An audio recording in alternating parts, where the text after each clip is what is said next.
to give some maybe words of advice to parents who are potentially thinking about Fulshear treatment to transition.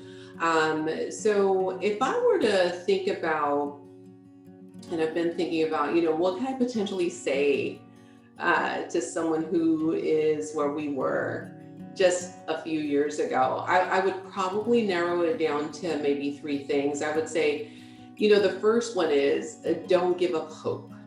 You can't give up hope. We had, I remember, had been dealing with what our daughter was going through since she was, I think we discovered it when she was 15 or 16. And, we had gone to a psychiatrist, psychologist. We learned about intensive outpatient program. We learned what a 5150 is. We had spent, nights at a psychiatric ward when she had been in there. And, when we heard about Fulshear treatment to transition, I was standing outside the emergency room because my daughter had been admitted. And I remember I was on the phone with her psychologist, and I thought, okay, well, here's another stint at the emergency room, and I'll talk to her therapist, and then we'll get her back into the intensive outpatient program, and we'll just keep going. We'll just keep holding our breath. And she said, we can't take her back. We can't take her back. And, the next step is really residential treatment. And I said, well, what does that mean, residential treatment? I just had not heard of it. And she explained, that there were a couple of places across the US that were highly trusted and highly rated, and just a handful. And so she connected us to somebody who then connected us to Fulshear treatment to transition. So at that point, our hope was just a thread. And that's one of the key pieces of advice that I would give a parent is don't lose hope. Just whatever you do, you can't, The second thing I would say is you're not alone.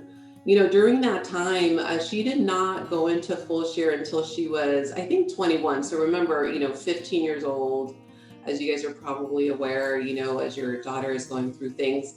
21 years old was she when we found Fulshear, and all of those years, we have a supportive family, and it still feels like you're alone. You're not.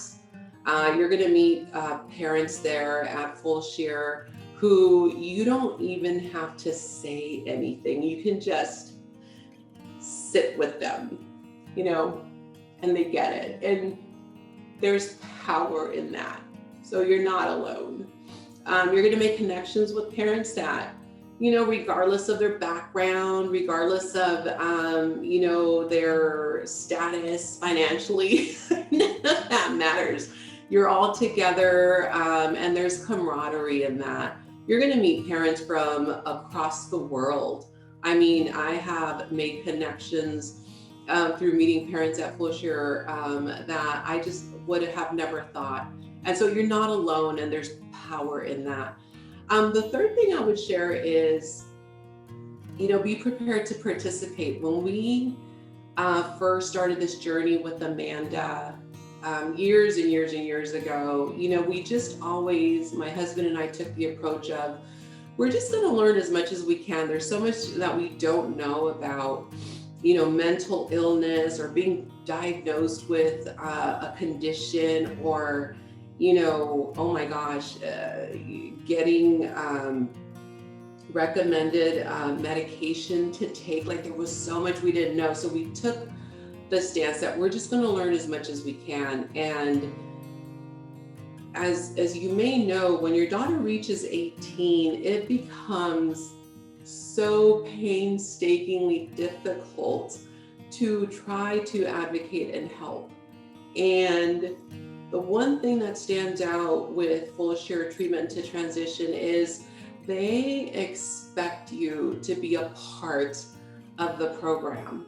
They expect the parents to participate, and that was just life changing.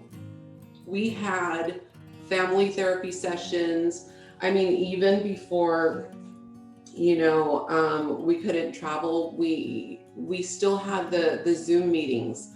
It was still like the professionals there, the therapists and the counselors, they made it work around my schedule, around my husband's schedule, whenever we set up family therapy sessions. And so be prepared to participate, to have, difficult conversations, to give of yourself. The more that you are willing to share, the more that you are going to get out of the program and your daughter is going to get out of the program. So I would say definitely be prepared to be a part of the process. And for that, I mean, I'm eternally grateful.